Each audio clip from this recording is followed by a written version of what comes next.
Subscribe to our channel, like this video, and leave your thoughts in the comments. The Last Supper.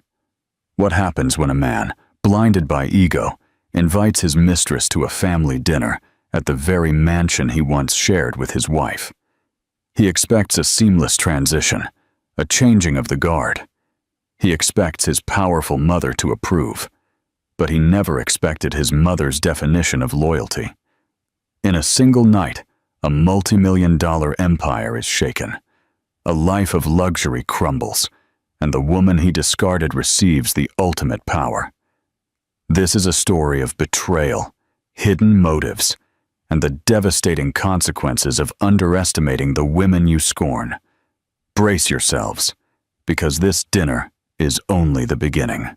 The air in the Sterling family mansion was always thick, heavy with the scent of old money and unspoken resentments. It clung to the heavy velvet curtains, seeped into the Persian carpets, and settled like a fine dust on the polished mahogany of the grand dining table.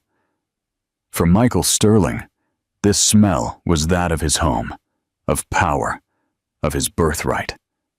Tonight, however, it felt suffocating, charged with an unfamiliar static. He adjusted the knot of his silk tie, the charcoal gray fabric a sharp contrast to the crisp white of his shirt.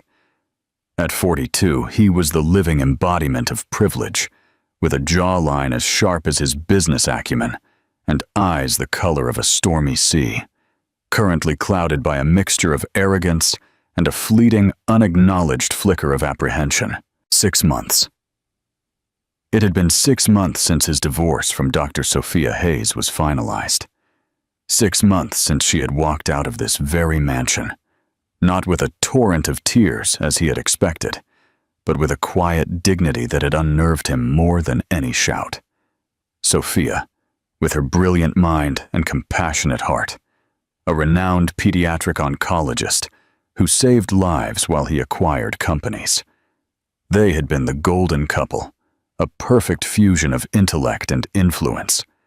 But Michael had found that perfection was terribly boring. He craved fire, passion, the thrill of the illicit, and he found it in Victoria Vance. Victoria was everything Sophia was not. She was a whirlwind of ambition and intoxicating beauty, a public relations specialist he had met at a conference and who had set out to conquer his world. Her laughter was loud, her dresses tight, and her eyes held a predatory gleam that mirrored his own. She was a conquest, a beautiful and dazzling prize that made him feel young and virile, a stark contrast to the comfortable, almost fraternal love he had shared with Sophia in their later years. The divorce had been swift, brutal, and surgically precise, much like the deals Michael orchestrated. He had been generous, of course. A downtown condo with a spectacular view, a financial settlement that would ensure Sophia never had to work again. Though he knew she would. Her work was her calling. And a clean slate. He had given her everything she was entitled to, and in his mind, that absolved him of all guilt. He had moved on. It was time for everyone else to as well, which led to this evening, the dinner. A simple, intimate affair. Just him, his mother, Mrs. Eleanor Sterling, and Victoria. It was a necessary step, a formal introduction of the new woman in his life. His mother's approval was not just a courtesy. It was the cornerstone of the Sterling empire. Mrs. Eleanor Sterling, the matriarch, held the purse strings and the final word. She was a woman of formidable intellect and an even more formidable will, who had steered the family's wealth through recessions and betrayals with an iron fist in a velvet glove. "Everything is perfect, Mrs. Lopez," Michael said, his voice echoing slightly in the cavernous dining room. The table was set for 3, with the family's finest china and silver gleaming under the soft light of the crystal chandelier. The elderly housekeeper, who had been with the family since before Michael was born, nodded with tight lips. Her eyes, however, told their own story. They had seen Sophia plan charity galas at this very table, her laughter warming the cold, formal space. Mrs. Lopez did not approve, but her disapproval was as silent and starched as her uniform. A sleek black car crunched on the gravel driveway. Michael's heart gave a small, treacherous leap. Victoria. He smoothed his suit jacket and walked toward the grand foyer, composing his features into a mask of confident charm. Victoria stepped out of the car like a movie star on a red carpet. She wore a crimson dress that hugged her every curve, a bold declaration against the mansion's discreet elegance. Her blonde hair was styled in perfect waves, and her smile was dazzling, a weapon she wielded with expert precision. "Michael, darling," she purred, kissing the air beside his cheek. "This place is magnificent, even more than in the photos." Her eyes scanned the foyer, taking in the grand staircase, the ancestral portraits, the sheer brazen scale of the wealth on display. It was a look of hunger, a predator sizing up its prey. "It's my home," Michael said, simply. "Come, Mother is in the drawing room." He led her down the hall, his hand resting on the small of her back. He could feel the tension in her, the nervous energy vibrating beneath the confident facade. To her, this wasn't just a dinner, it was an audition. Mrs. Eleanor Sterling was the matriarch, and her verdict would be final. Mrs. Eleanor was seated by the fireplace, a book in her lap, though she wasn't reading it. She looked up as they entered, her gaze sharp and analytical. She was an attractive woman in her late 60s, with perfectly coiffed silver hair and a regal posture. She wore a simple but exquisitely tailored navy dress, adorned only with a pearl necklace and the large, formidable diamond of her wedding ring. "Mother," Michael said, his voice a little too loud. "This is Victoria Vance. Victoria, my mother, Mrs. Eleanor Sterling." "It's an honor to meet you, Mrs. Sterling," Victoria said, her voice honeyed. She extended a perfectly manicured hand. Mrs. Eleanor looked at the hand for a moment before extending her own, slowly and deliberately. Her grip was surprisingly firm. "Miss Vance," she said, her voice cool and neutral. Her eyes, the same stormy gray as her son's, swept slowly and deliberately over Victoria, from her expensive shoes to her professionally styled hair. It was not a look of welcome, but of appraisal, an appraisal of an asset, or perhaps a liability. "Michael has told me so much about you," Victoria continued, unperturbed. "Your work with the Arts Foundation is truly inspiring." "Is it?" Mrs. Eleanor replied, withdrawing her hand. "I find it's mostly paperwork and placating egos, something I'm sure you know a little about, Miss Vance, given your profession." The jab, subtle yet sharp, hung in the air. Michael felt a muscle in his jaw tense. This was not going to be as simple as he had hoped. He had anticipated some coolness, but this was a glacial chill. "We'll proceed to dinner," he interrupted, desperate to get them to the more structured environment of the dining table. As they settled into their seats, the silence was broken only by the tinkling of silver against china. The first course, a delicate lobster bisque, was served. Victoria, to her credit, navigated the complex array of silverware with ease, launching into a lively story about a recent public relations campaign. She was charming, witty, and beautiful. She was, on paper, a perfect match for a man of his stature. So why did her presence here feel so jarringly wrong? It was like hanging a garish piece of modern art in the middle of the Prado Museum.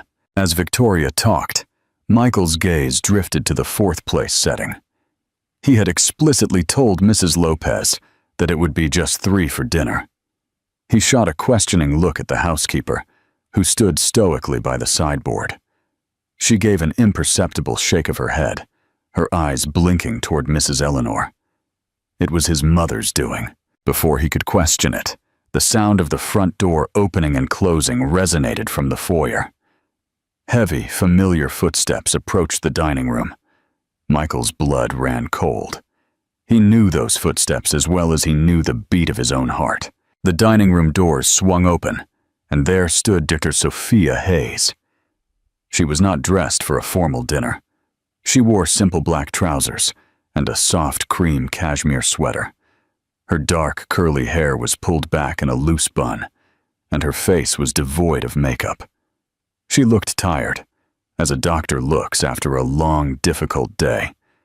But when her eyes met his, they were clear, steady, and held a strength that Victoria's manufactured confidence could never hope to match. She stopped in the doorway, her gaze taking in the scene.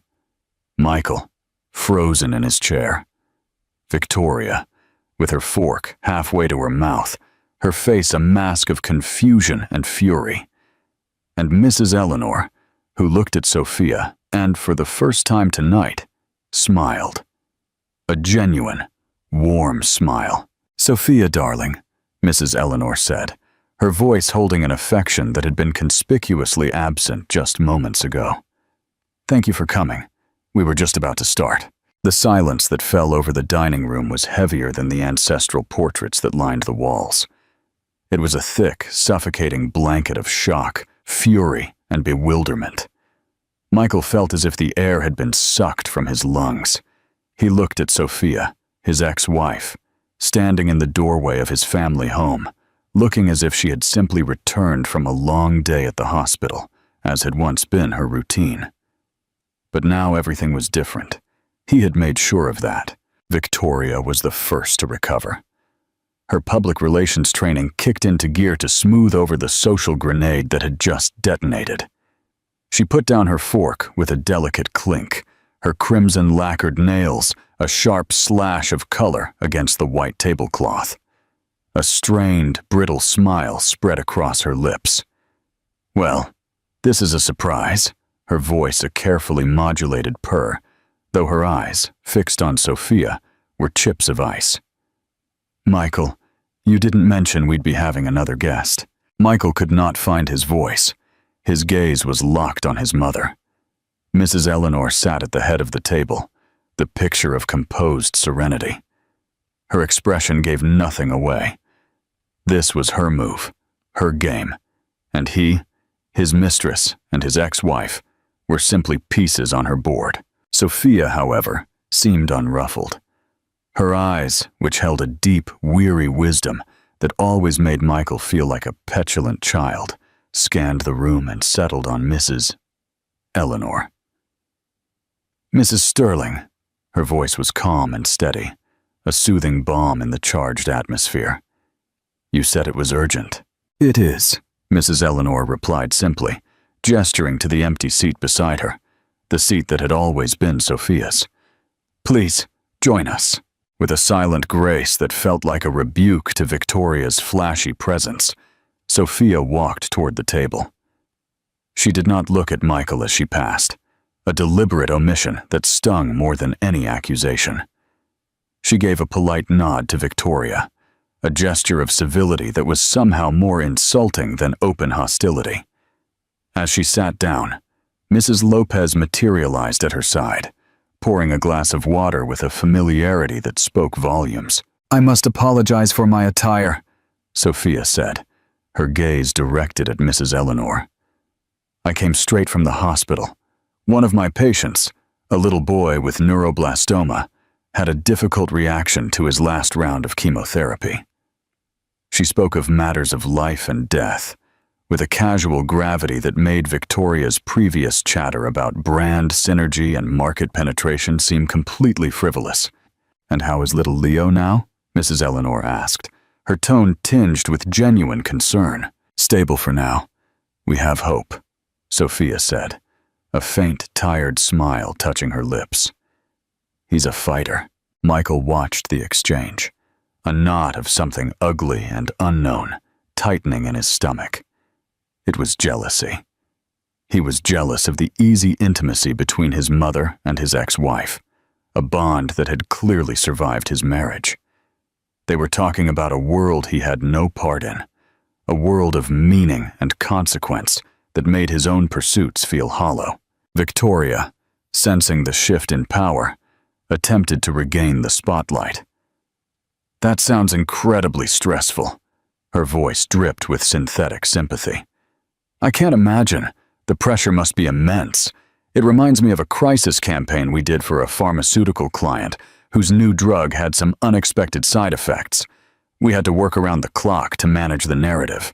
The comparison was so clumsy, so astonishingly tone-deaf, that a stunned silence followed. Sophia simply looked at her, her expression unreadable, before taking a slow sip of her water. It was Mrs. Eleanor who responded, her voice as sharp as a scalpel. "I'm not sure that managing a corporate narrative is the same as managing a child's life, Miss Vance," she said coldly. "But I appreciate the attempt at an analogy." Victoria's face became blotchy with red beneath her perfect makeup. She shot a desperate, furious look at Michael, silently begging him to intervene, to defend her. But Michael was trapped. To defend Victoria would be to align himself against his mother, a strategic error of catastrophic proportions. To remain silent was to abandon his chosen partner, to leave her floundering in the icy waters of his family's disapproval. He chose silence. The main course arrived, a roasted duck with a cherry reduction, a dish Michael used to love. Tonight, it tasted like ash in his mouth. The meal proceeded in a state of unbearable tension. Mrs. Eleanor and Sophia spoke in low voices about topics that excluded Michael and Victoria: the hospital's next charity gala, a new medical research paper, a shared memory of Michael's late father.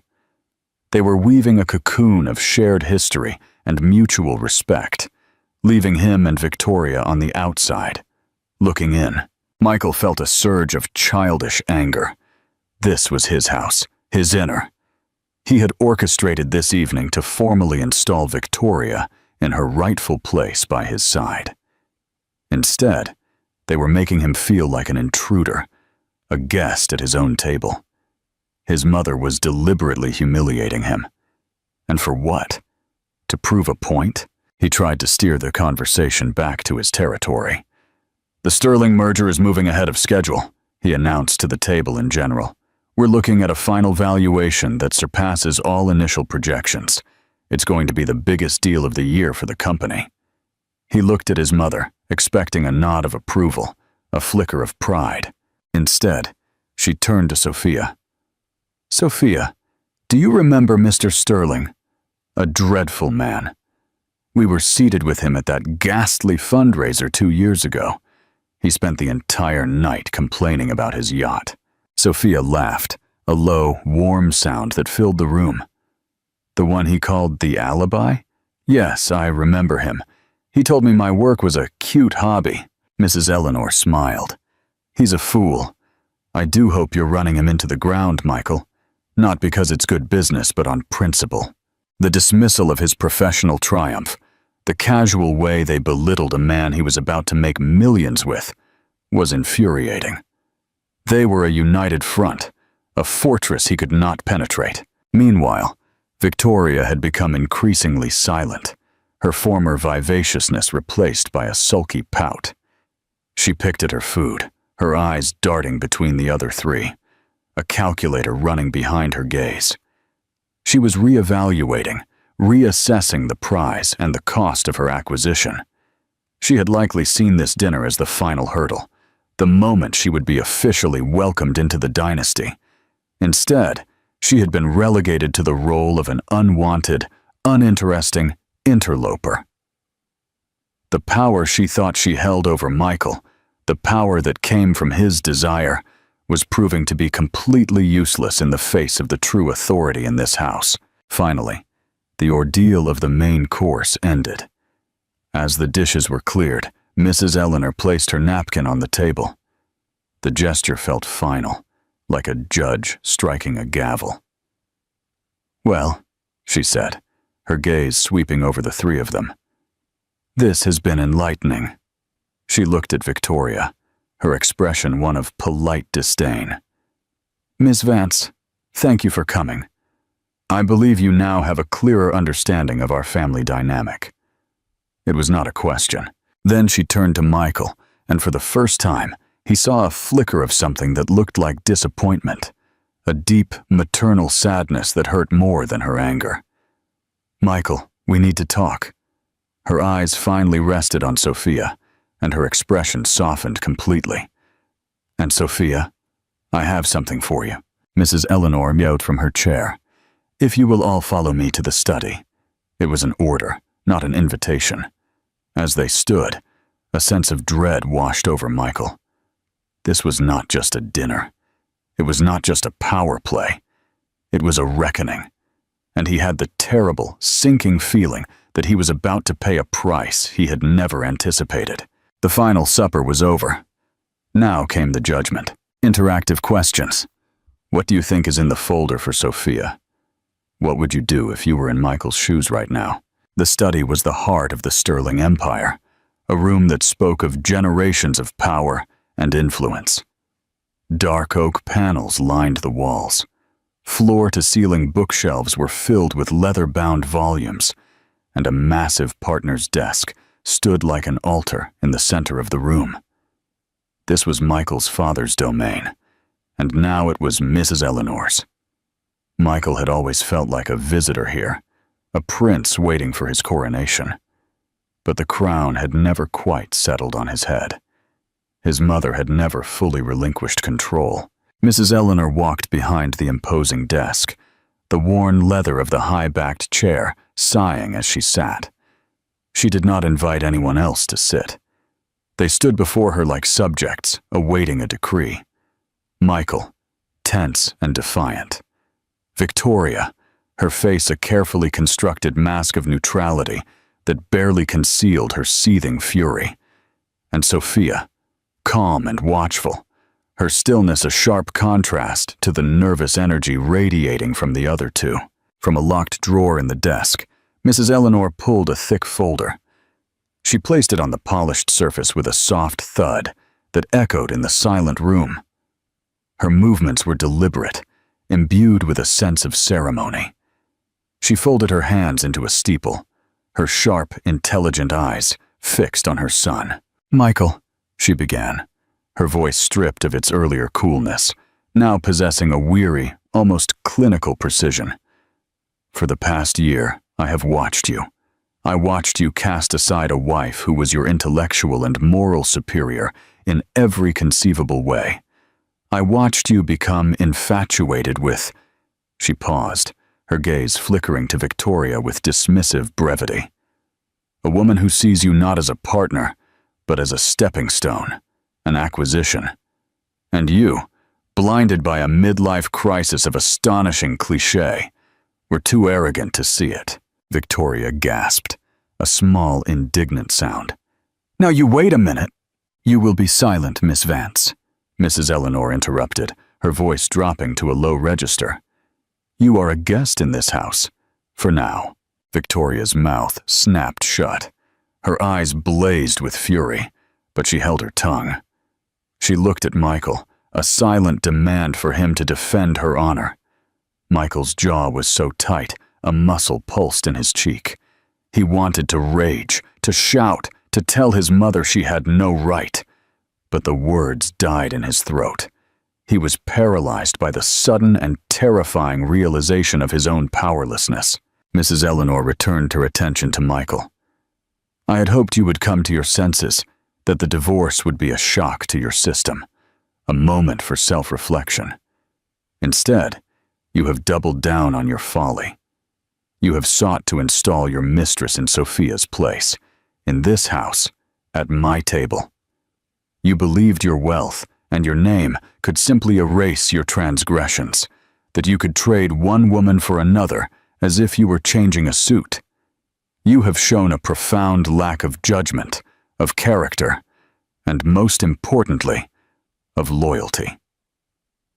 Not just to Sophia, but to the legacy your father and I built." Each word was a hammer blow, dismantling the facade of the powerful, confident man Michael believed himself to be. He felt naked, exposed like a foolish, reckless boy in front of his mother, his ex-wife, and the woman he had chosen in her place. The humiliation was a physical thing, a hot, coiled snake in his stomach. "What is this, Mother?" he finally managed to say, his voice tight. "A lecture? A public humiliation?" "It is a severe correction," Mrs. Eleanor stated calmly. She slid the folder across the desk. It stopped directly in front of Sophia. Sophia looked at the folder, then at Mrs. Eleanor, her brow furrowed with confusion. "Mrs. Sterling, what is this?" "Open it," Mrs. Eleanor instructed softly. With trembling fingers, Sophia untied the ribbon and opened the folder. Inside was a single, heavy document, filled with dense legal text. At the top, in bold, were the words, "Deed of gift." Michael's eyes widened. He stepped forward, trying to see the document, a cold chill running down his spine. A deed? A deed for what? Sophia's eyes scanned the page, her expression shifting from confusion to utter disbelief. She looked up, her mouth slightly agape, and her gaze met Michael's. In his eyes, she saw not triumph, but a deep, unsettling shock. "This house," Sophia whispered, the words barely audible. "The deed is for this house." The silence in the room was absolute, broken only by the frantic pounding of Michael's heart. It couldn't be. It was impossible. The Sterling mansion, the ancestral home, the symbol of his dynasty for over a century, was his birthright. It was to be passed down to him, and then to his children. The children he and Sophia were supposed to have. "You're joking," Michael said, a harsh, incredulous laugh escaping his lips. "This is some kind of sick joke." "I have never been more serious in my life," Mrs. Eleanor said, her voice like granite. "The house was mine to give. It was part of my family's inheritance before I married your father. I have kept the deed in my name alone for 40 years, and now I am giving it to the person I trust to honor its legacy. I am giving it to Sophia." Victoria finally exploded. "You can't do that!" she shrieked. Her carefully constructed composure shattered into a million pieces. "This is Michael's house. This was supposed to be our house." The raw, possessive greed in her voice was breathtakingly ugly. In that moment, all pretense fell away, revealing the transactional nature of her affection. She was not fighting for Michael. She was fighting for the real estate. Mrs. Eleanor looked at her with something akin to pity. "It was never going to be your house, Miss Vance. You were a temporary distraction, nothing more." Michael felt the ground give way beneath him. He stumbled backward, his hand searching for the edge of the desk for support. He looked at Sophia, who was still staring at the deed as if it were a venomous snake.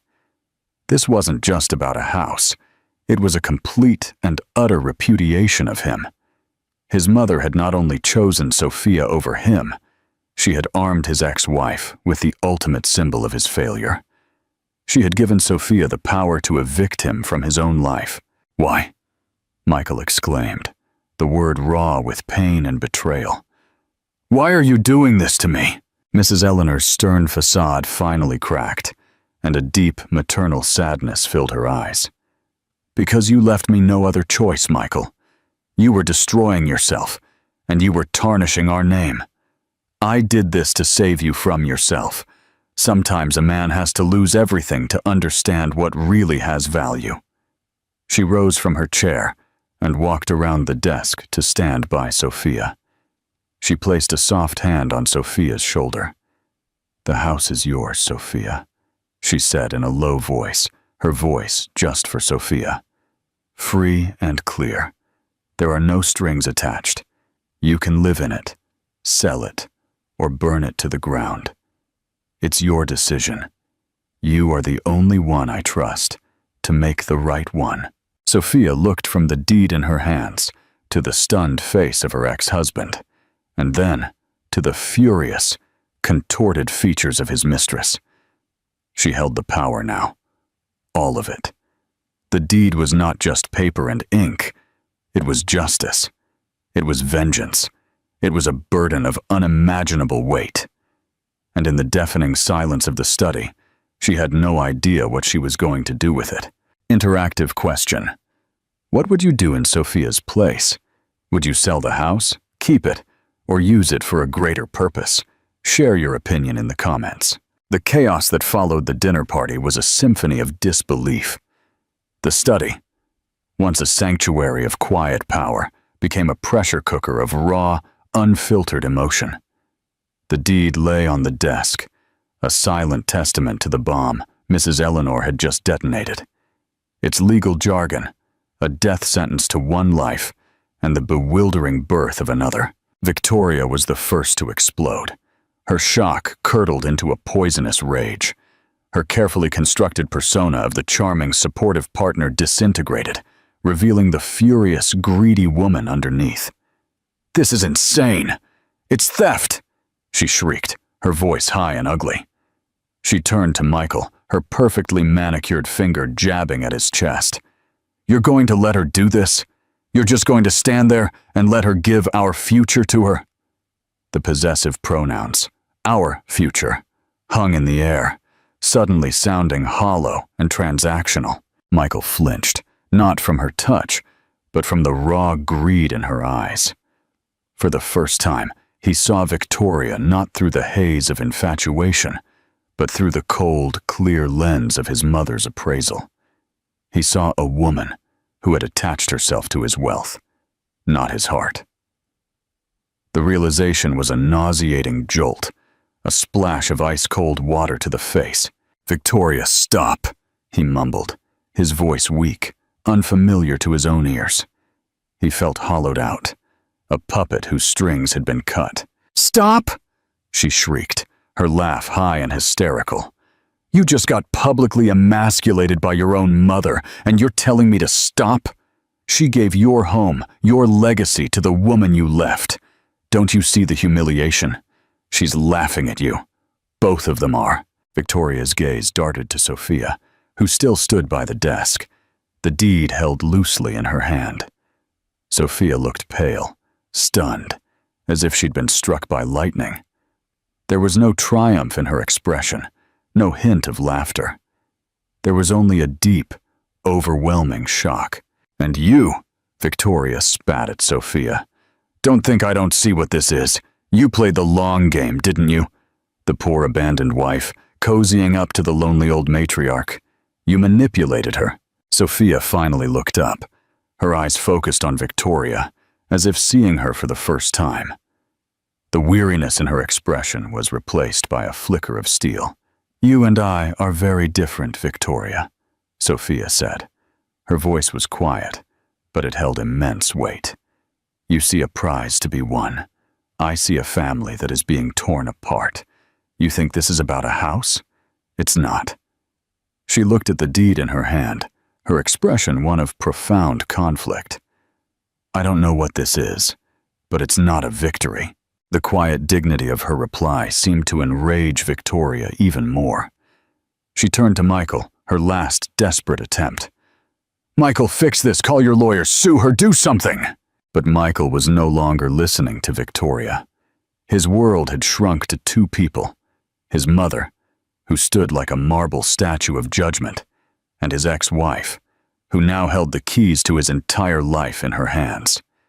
He felt a primal rage building, a desperate need to reclaim his dominion, to reassert his place at the top of the food chain.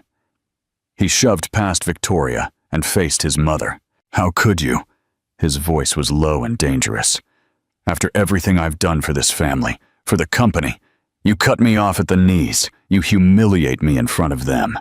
You hand over the heart of our family to a stranger." "A stranger?" Mrs. Eleanor's voice was tinged with incredulity. "Sophia has been more of a daughter to me for the past 10 years than you have been a son.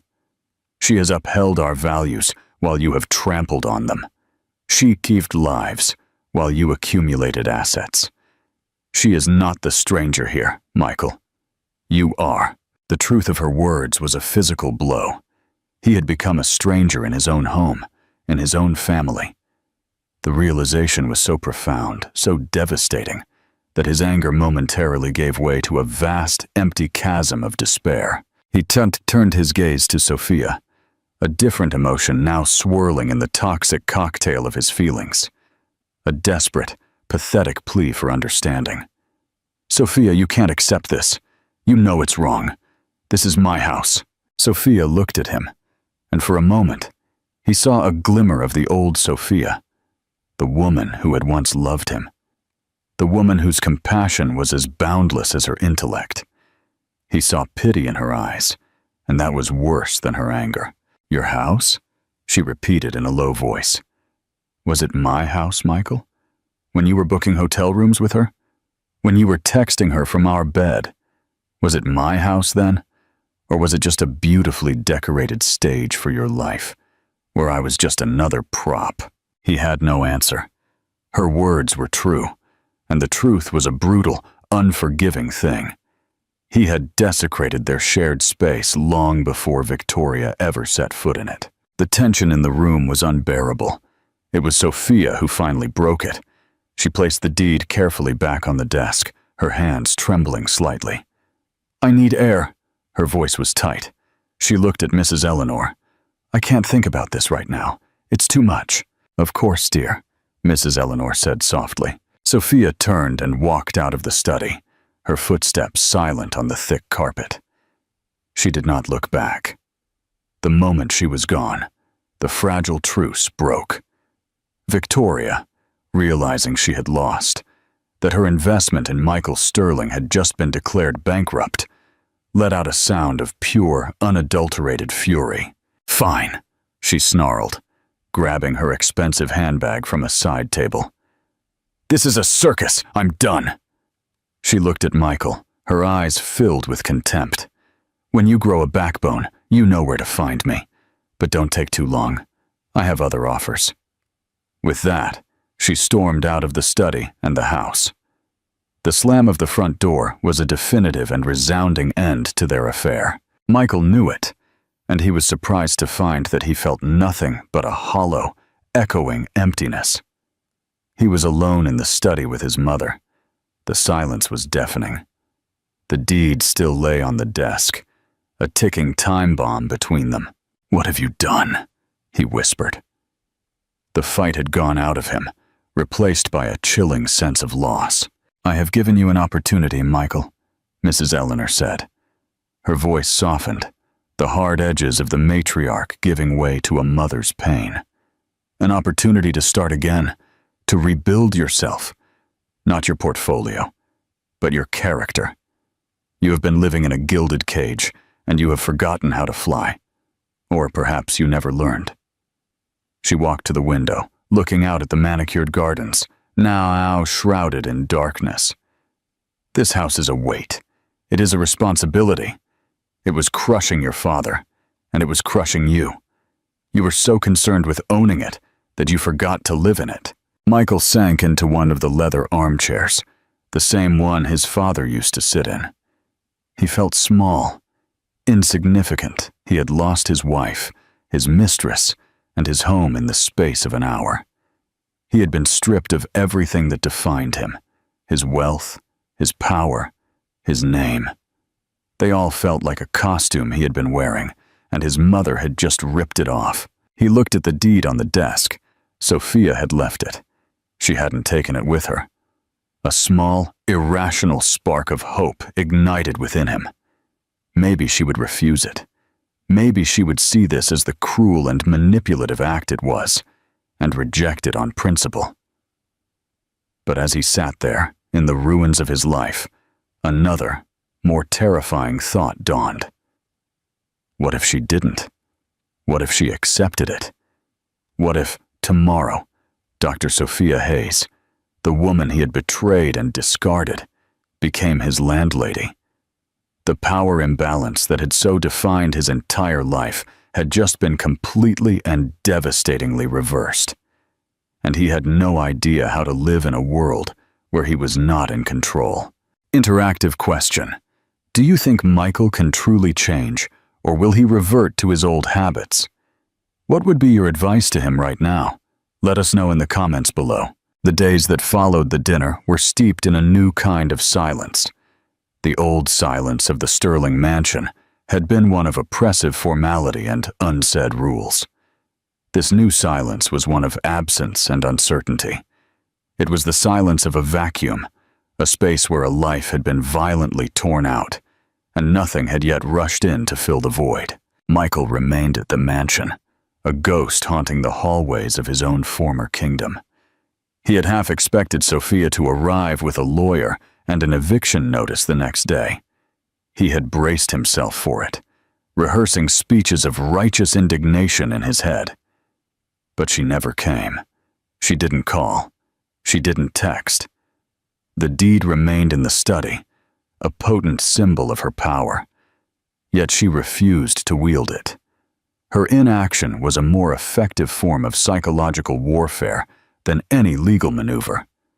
She left him in a state of suspended animation, unable to move forward, unable to go back. His mother had also retreated. She kept to her wing of the house. Their paths crossed only occasionally in the vast, empty hallways. There were no more lectures, no more confrontations. She had fired her shot and was now waiting, watching, letting the consequences of his actions play out.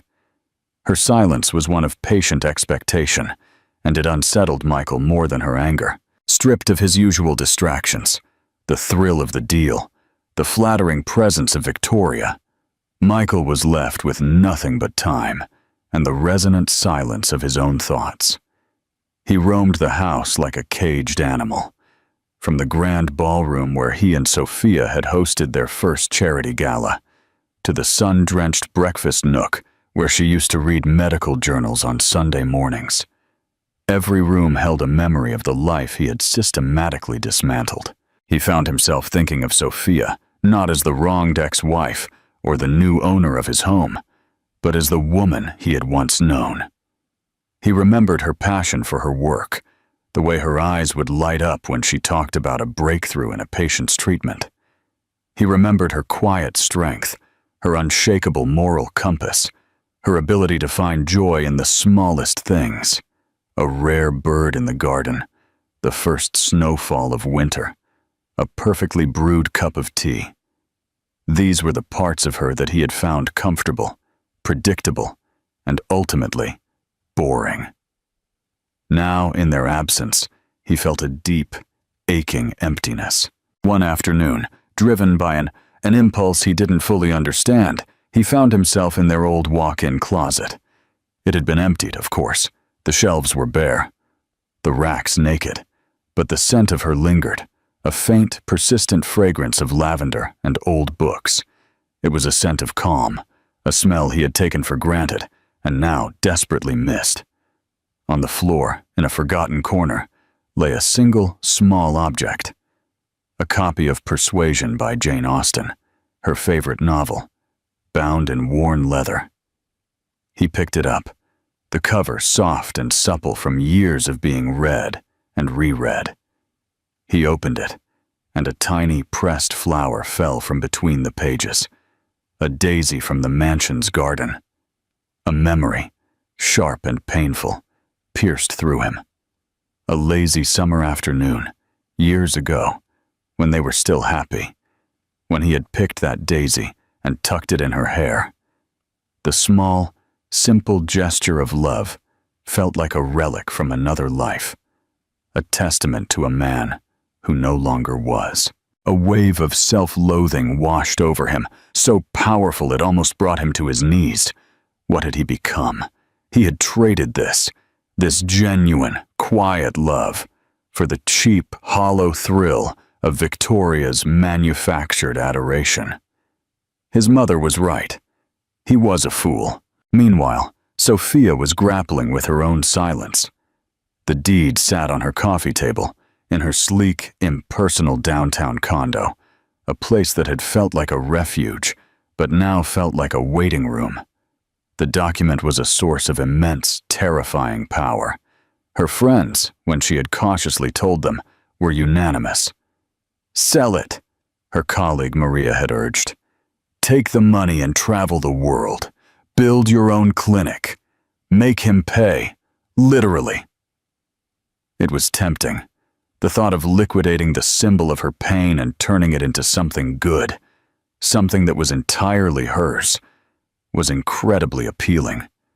She could fund a new research wing at the hospital, create a foundation for the families of her young patients. She could erase the name Sterling from her life and replace it with her own legacy. But it wasn't that simple. The mansion wasn't just a house to her. It was the place where she had put down roots, the place where she had naively believed she would build a family. It was the garden where she had planted roses with Michael's father, a man she had adored. It was the library where she had spent countless hours, finding solace in the books when the losses at the hospital became too much to bear. It held memories, both beautiful and painful, that were inextricably woven into the fabric of her life. To sell it felt like selling a piece of herself. And then there was Mrs. Eleanor. Sophia knew that giving her the house was not an act of charity. It was a strategic move, a desperate attempt by a mother to save her son from himself. Mrs. Eleanor had placed an immense burden on her shoulders, trusting her to be the catalyst for Michael's redemption.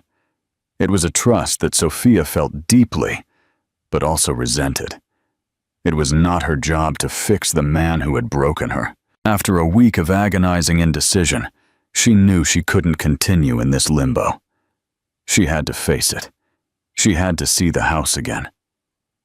Not as a memory, but as a reality, as a property she now controlled. She drove to the mansion one crisp autumn afternoon. The gates, which had once felt so welcoming, now seemed ominous. She didn't use the key Mrs. Eleanor had given her. Instead, she rang the doorbell. It was Michael who answered the door. He looked diminished. The arrogant swagger was gone, replaced by a weary uncertainty. He wore an old university sweatshirt and jeans, a far cry from his usual tailored suits. His eyes, when they met hers, were filled with a mixture of fear, hope, and a deep, unsettling vulnerability. "Sophia!" His voice was hoarse. "Michael," she replied, her tone even. "I think we need to talk." He stepped aside, letting her enter the grand foyer. The silence of the house enveloped them. It was no longer his home to welcome her, nor hers to claim. They were two strangers in a place that had once been their shared universe. "I haven't decided what to do," she said, breaking the silence, getting straight to the point. "I know," he said. "The waiting has been difficult." She walked into the drawing room, the scene of their disastrous dinner. She didn't sit, but stood by the large windows, looking out at the gardens. "I came to see the house, to try and figure out what it means to me now."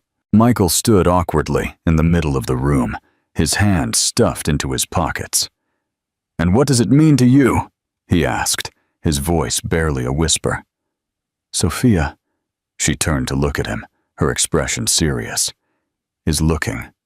I'm not sure yet. A part of me wants to sell it and never look back. A part of me feels a responsibility to your mother and to your father's memory. And a part of me remembers the man who picked a daisy and put it in my hair in that garden. I don't know who that man is anymore, Michael. I don't think you do either." Her words hit him with the force of a physical blow. She was no longer talking about the house. She was talking about him, about the man he had lost somewhere along the way. For the first time in his life, Michael Sterling had no strategy, no counteroffer, no clever move to make. He was stripped of all his defenses, standing before the woman he had wronged, who now held all the power. And in that moment of complete vulnerability, a single, terrifying, yet liberating thought dawned. He had to find that man again. Not for her, not for his mother, but for himself. "I know," he said, his voice breaking with an emotion he couldn't name. "I want to find him too." The silence that followed was different again. It was no longer empty or tense.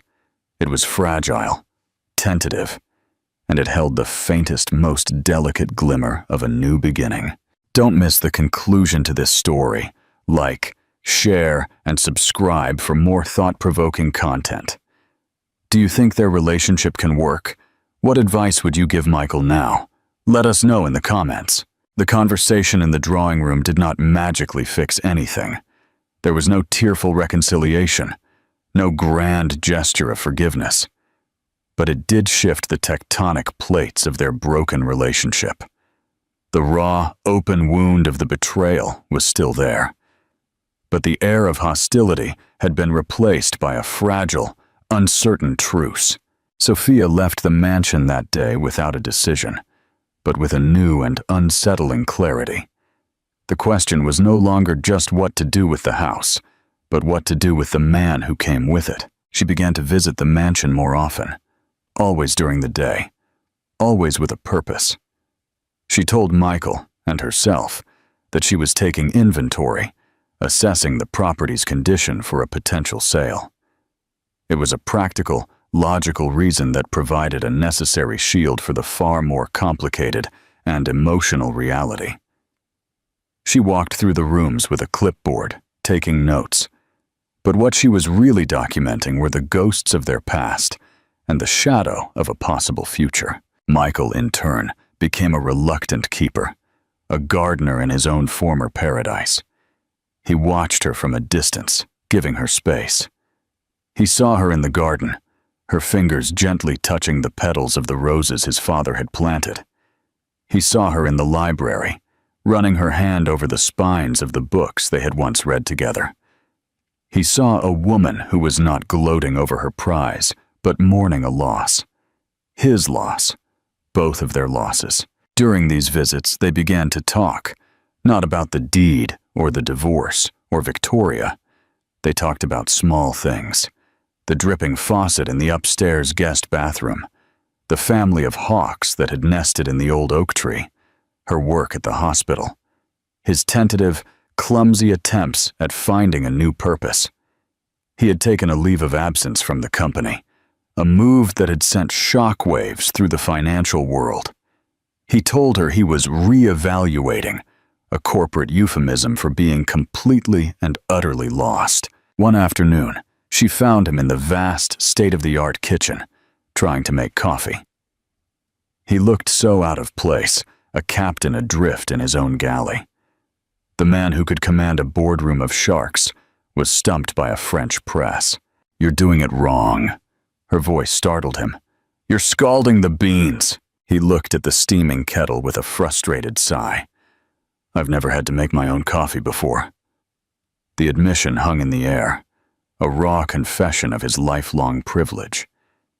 The old Sophia might have felt a surge of resentment, but the woman who stood there now felt something else, a flicker of pity.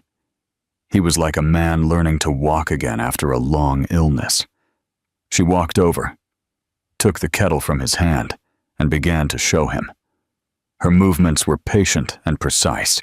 "You have to let the water cool for a minute after it boils, then pour it slowly in a spiral, like this," as they stood side by side, their arms brushing. The simple domestic act felt both painfully familiar and utterly new. He was watching her hands, but he was also watching her face, the focused concentration in her eyes. He was seeing her again, not as a symbol of his past or a problem in his present, but as a person. "Thank you," he said when she was finished, his voice low. "It's just coffee, Michael," she replied, not cruelly. "No," he said, looking at her directly. "Thank you for not throwing me out." The unspoken question of the deed finally resurfaced, but its power had shifted. It was no longer a weapon, but a shared, complicated burden. "I haven't decided what to do," she said honestly. "Every time I think about selling it, I think about your father. He loved this place, and I think about you, a little boy running through these halls." The image took him by surprise. He couldn't remember the last time anyone had thought of him as a child, as anything other than the powerful Michael Sterling. A crack appeared in the armor he had worn for so long. "I was a lonely boy," he confessed. The words felt strange on his tongue. "My father was always working. My mother was always..." This house was my only friend. It was the most vulnerable thing he had ever said. Sophia looked at him, and for the first time, she saw past the arrogant man who had betrayed her and glimpsed the lonely boy he had been. It didn't excuse his actions, but it offered a shred of explanation. His cruelty hadn't been born of malice, but of a deep, emotional immaturity. He had never learned to connect with people, so he had learned to possess things instead. This fragile understanding became the foundation for a slow, painful process of rebuilding. Michael began to change. It started with small things. He learned to cook, his first attempts disastrous, but he persisted. He began to work on the gardens himself, firing the expensive team of landscapers. He found a quiet satisfaction in the physical work, in nurturing something back to life. He was, in a way, tending to the ruins of his own life. He also began to confront his past.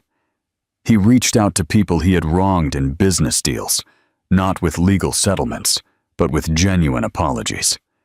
He began to read, not the Wall Street Journal, but the books in the library, the novels Sophia had loved, the stories his father had collected. He was trying to understand a world beyond balance sheets and stock prices. He was trying to build a new self from the ground up. He was becoming the architect of his own redemption. Sophia watched this transformation with a mixture of skepticism and a reluctant, growing hope.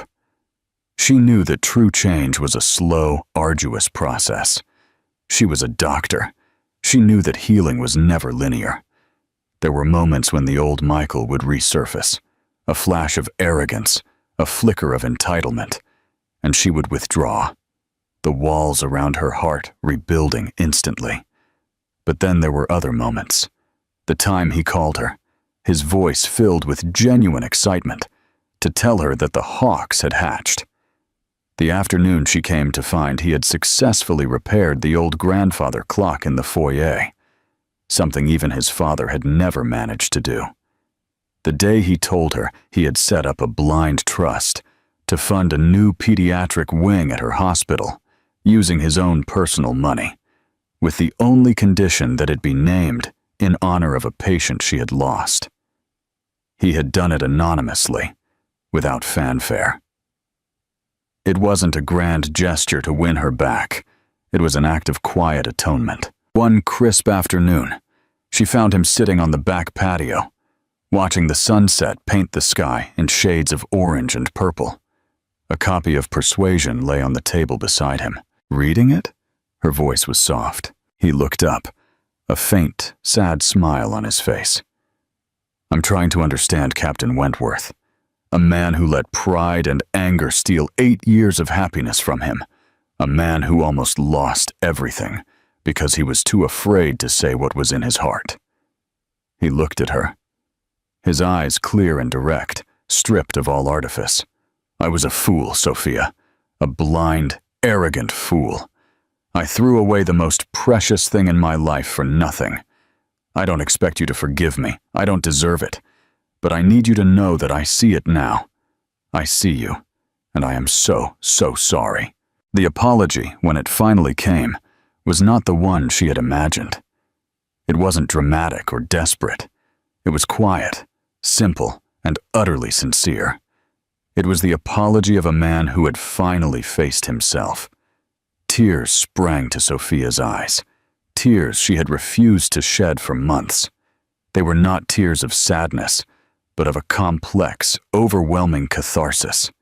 The anger and resentment she had carried for so long began to melt away, not into forgiveness, but into a kind of peaceful acceptance. She sat in the chair across from him. The deed to the house, the great, unresolved question between them, suddenly seemed a minor detail. The real question was about the man sitting before her. Could a person truly change? Could a love that had been so completely broken ever be mended? She didn't have the answers, but as she watched the last sliver of sun disappear below the horizon, she realized, for the first time, that she was willing to find out. She reached across the table and placed her hand on top of his. "Tell me about the Hawks," she said. The touch of her hand on his was a spark in the dark, a fragile connection across an abyss of pain. It was not a promise, it was not forgiveness, but it was a beginning. Don't miss the conclusion of this story. Like, share, and subscribe for more content that makes you think. Do you think their relationship can work? What advice would you give Michael? In the weeks that followed, the dynamic between them settled into a new, unwritten rhythm. The mansion was no longer a battleground or a prize. It became a neutral ground, a sanctuary where two broken people were tentatively exploring the possibility of healing. Sophia made her decision about the house. It came to her not in a moment of dramatic revelation, but in a quiet moment of clarity, while she was sitting with a terminally ill patient. The little girl, wise beyond her years, had been talking about her dream house, a fantastical place with a slide instead of stairs and a river of chocolate in the backyard. It was a house built not of brick and mortar, but of joy and imagination. And Sophia realized that was what the Sterling mansion needed to become. Not a monument to a fractured past, but a place of life, healing, and hope. She presented her idea to Michael and Mrs. Eleanor one Sunday afternoon. They sat in the sunroom, the light streaming in, illuminating the motes of dust that danced in the air, remnants of the house's old, stagnant life. "I'm not going to sell it," Sophia announced, her voice firm and sure. "And I'm not going to live in it, not as it is." Michael's heart, which had been cautiously optimistic, sank. He braced himself for the blow. "I want to turn it into something else," she continued, her eyes lighting up with the passion he remembered from when she talked about her work. "I want to create the Sophia Hayes House, a place for the families of the children at the hospital, a place where they can stay, for free, while their kids undergo long-term treatment. A home away from home, with gardens for them to walk in, a library to escape to, a kitchen large enough for them to cook their own meals, a place of peace and respite in the midst of the worst time of their lives." She looked at them, her gaze both challenging and hopeful. "The main house has more than enough room. The east wing can be converted into private family suites. We can use the ballroom for group therapy, for art classes for siblings. We can make this place useful." The audacity of the idea was breathtaking. To take this symbol of private, exclusive wealth and turn it into a beacon of communal compassion was a move of such profound moral elegance that Michael was speechless. He looked at his mother, expecting her to be horrified at the thought of her ancestral home becoming what she might consider a glorified boarding house. But Mrs. Eleanor was smiling. It was a broad, genuine smile of pure, unadulterated pride. She looked at Sophia with an expression of admiration so deep it was almost reverent. "That," Mrs. Eleanor said, her voice choked with emotion, "is the best idea I have ever heard in my life. Your father would have loved it." She turned to Michael. "Well, son, what do you think of Dr. Hayes' proposal?" All eyes were on him. This was a test, an opportunity to prove that his transformation was real. The old Michael would have seen the financial folly, the logistical nightmare, the desecration of his heritage. The new Michael saw only the beauty. "I think," he said slowly, his voice filled with a sincerity that even surprised himself, "that it's a brilliant idea, and I want to help." He looked at Sophia. "I want to run it. I'll leave the company. I'll manage the foundation. I'll oversee the renovations. I'll handle the fundraising. Let me build this with you, Sophia. Let me help you create this." It was a plea and a promise. He was offering to lay down the weapons of his old life, his career, his ambition, and pick up the tools to build her dream. He wanted to be a partner in her vision, not just a bystander. Sophia studied his face, searching his eyes for any hint of his old self, any sign that this was just another grand gesture, another acquisition. She saw none. She only saw a man desperate to atone, to create meaning from the wreckage of his past. "All right, Michael," she said softly. "Let's build it together." And so began the deconstruction of the Sterling mansion and the construction of the Sophia Hayes house. The project became their shared purpose, a new foundation on which they could build a different kind of relationship. The heavy velvet curtains were taken down, replaced by light, airy linen that let in the sun. The dark, imposing furniture was sold at auction. The proceeds went directly to the new foundation. The walls were painted in warm, cheerful colors. Michael threw himself into the work with a passion he hadn't felt since his early days in business. But this passion was different. It wasn't fueled by ego or greed, but by a genuine desire to create something good. He was a natural leader. His skills in management and finance proved invaluable. But he also learned to listen, to collaborate, to defer to Sophia's vision. They worked side by side, reviewing architectural plans, interviewing contractors, choosing paint colors. They argued over budgets and deadlines, but their disagreements were constructive, not destructive. They were partners. Mrs. Eleanor watched from the sidelines, a quiet, satisfied observer. She had moved into the guest house on the property, content to cede the main stage. She watched her son change before her eyes, becoming the man she had always hoped he would be. She had made a massive gamble, and it had paid off in ways she could never have imagined. One day, months into the renovation, Sophia and Michael were standing in the middle of the grand foyer. The floors were covered with drop cloths, the walls were bare plaster, and the air was thick with the smell of sawdust and paint. The crystal chandelier was gone, replaced by a simple modern light fixture. It was a chaotic, beautiful mess. "It's going to work, isn't it?" Michael said, a note of wonder in his voice. "Yes," Sophia replied, a smile on her face.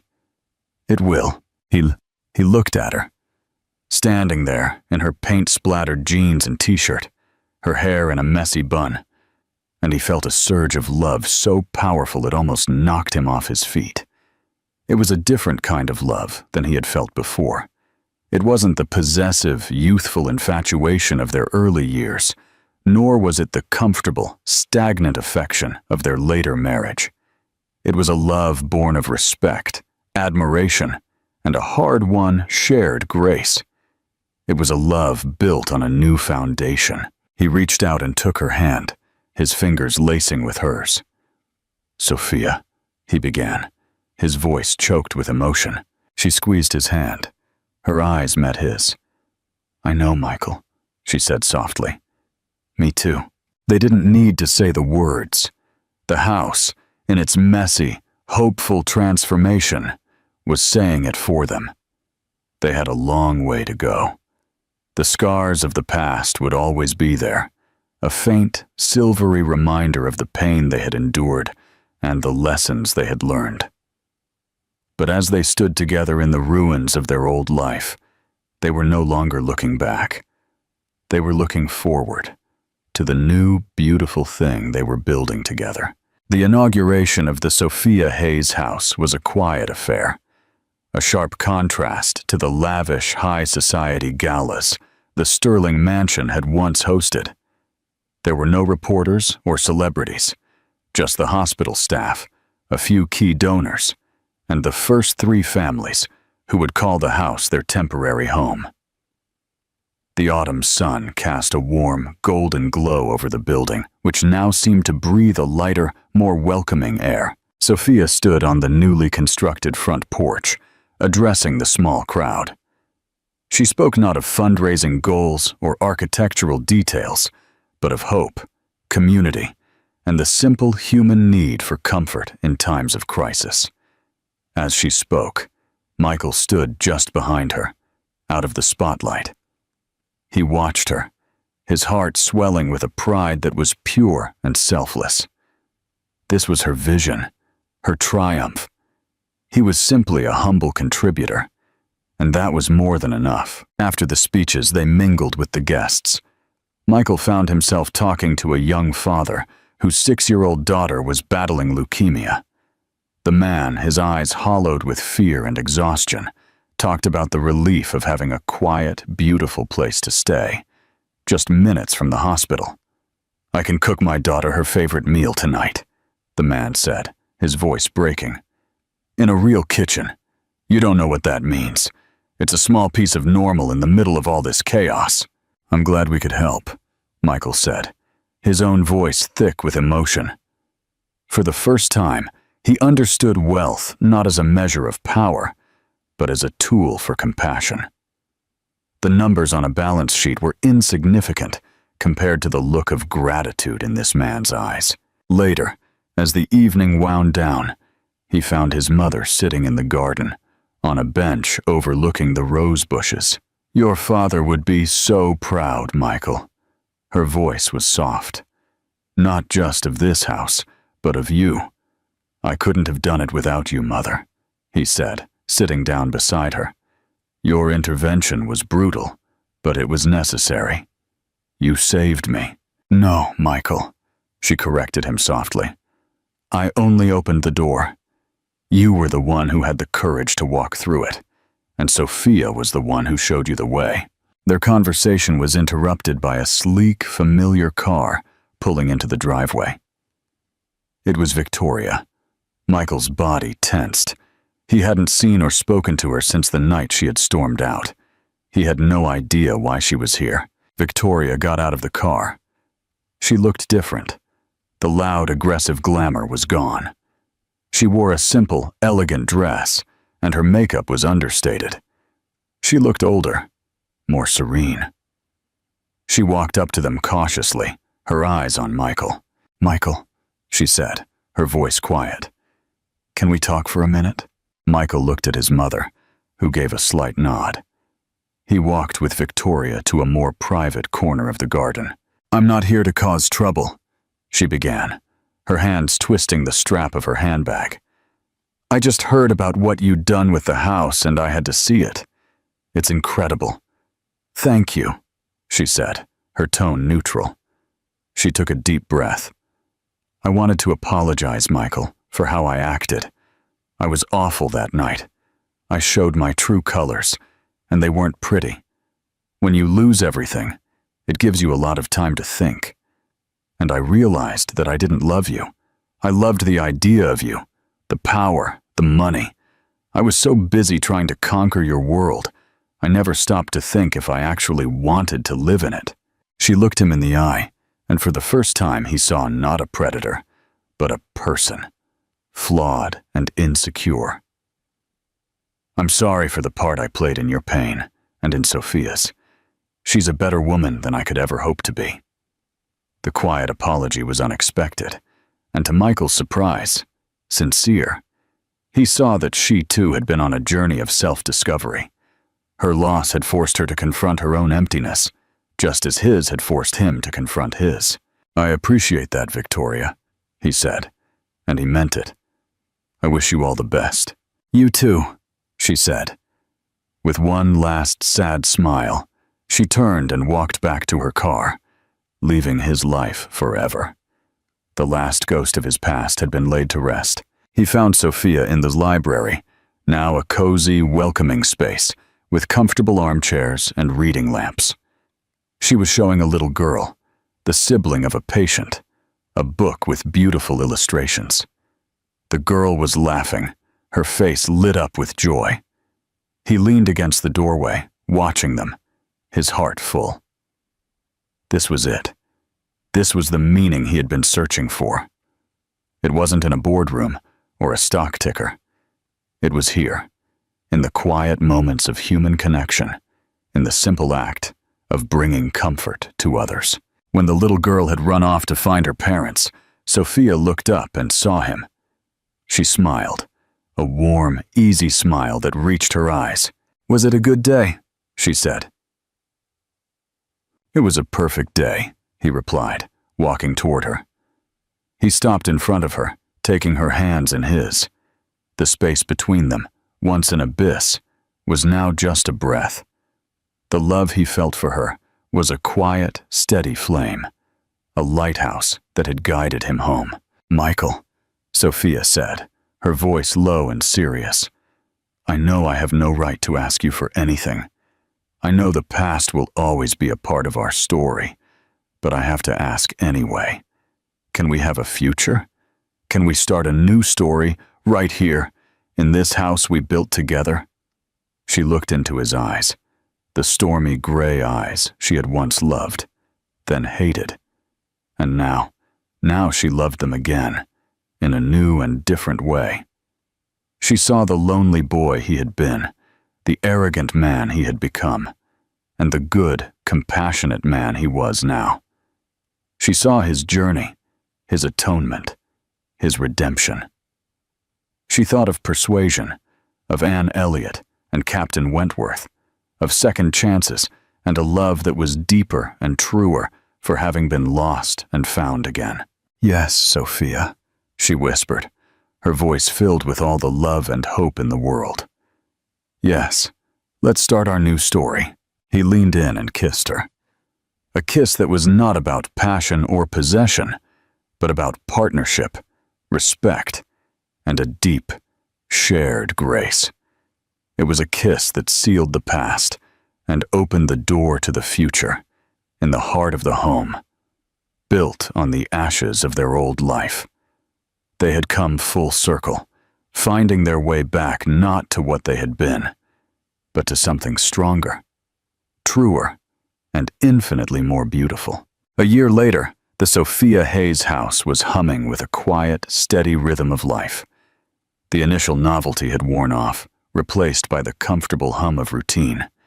Families came and went, their stays marked by the ebb and flow of treatments, of good days and bad.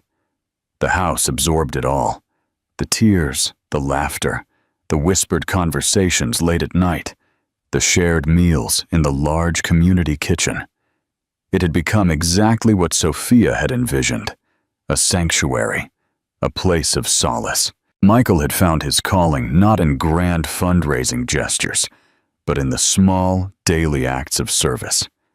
He was the one who fixed the broken toaster, who drove a mother to the pharmacy in the middle of the night, who sat with a shell-shocked father in the library, offering not advice, but simply sharing the silence. The residents didn't know he was Michael Sterling, the former financial titan. They simply knew him as Michael, the kind, quiet man who ran the house and always seemed to know what they needed before they asked. He had traded his power suit for a tool belt, his corner office for a small, cluttered desk in what used to be the butler's pantry. And he had never been happier. Sophia continued her work at the hospital, but her life was no longer consumed by it. She left her work at the door when she came home each night, to the guest house on the property where she and Michael now lived. Their life together was a quiet architecture of happiness, built on a foundation of shared purpose and mutual respect. They were not the golden couple they had once been. Their life was not a glossy magazine spread. It was real, messy, and infinitely more precious. Their love was not a fiery passion, but a deep, enduring partnership. It was in the way he would bring her a cup of tea, just the way she liked it, after a long shift.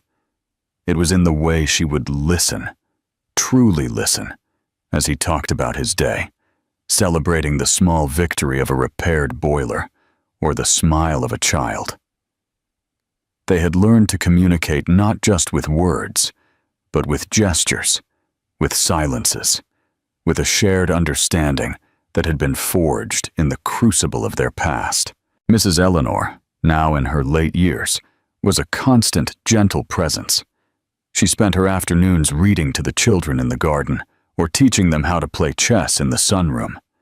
She had found a new role, not as the formidable matriarch of a dynasty, but as the beloved grandmother of this strange, wonderful, extended family. The harshness in her had softened, replaced by a quiet serenity and contentment. She had gambled everything on her son's character, and in doing so, had not only saved him, but had also found her own redemption. One crisp autumn evening, exactly 2 years after that fateful dinner, Michael and Sophia sat on the back patio of the main house, watching the residents prepare for a small Halloween party. Children in costumes ran across the lawn, their laughter echoing in the twilight. "Do you miss anything?" Sophia asked softly, her head resting on his shoulder. "The old life? The deals? The power?" Michael thought for a moment, watching a little boy dressed as a superhero chase a girl dressed as a fairy.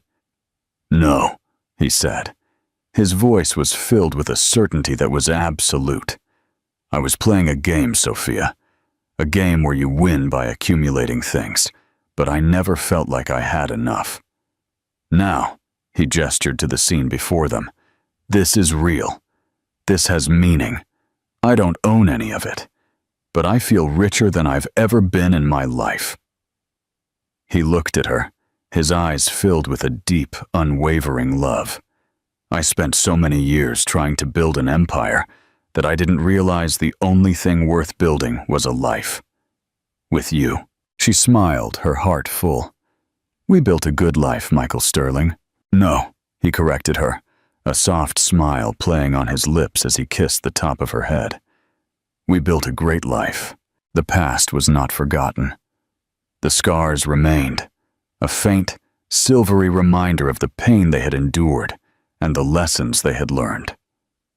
But they were no longer a source of anger or regret. They were simply a part of their story. The story of how two people lost everything only to find something far more valuable in the ruins. They had learned that true power was not in what you possessed, but in what you gave.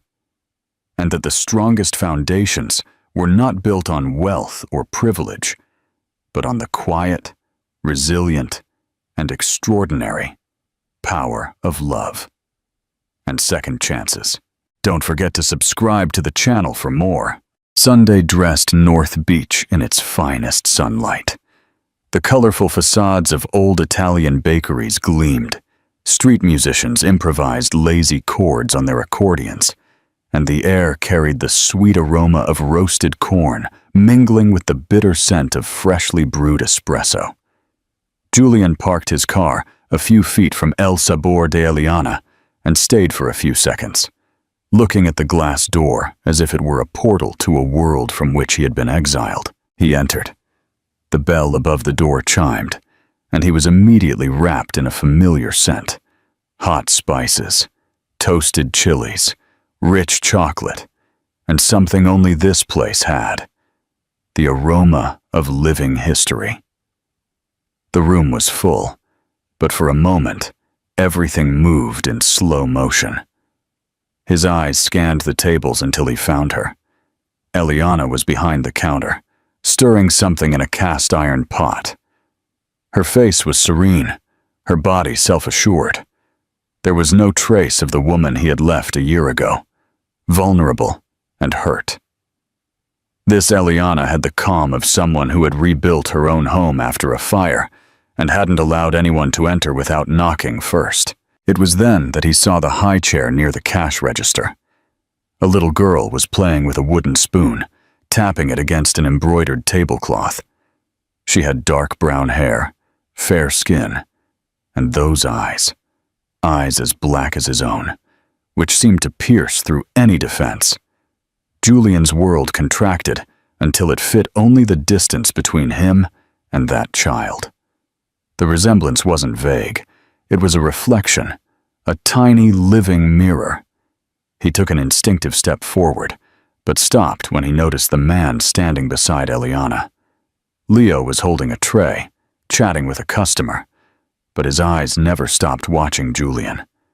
There was something in his demeanor, not open hostility, but the quiet firmness of a guardian.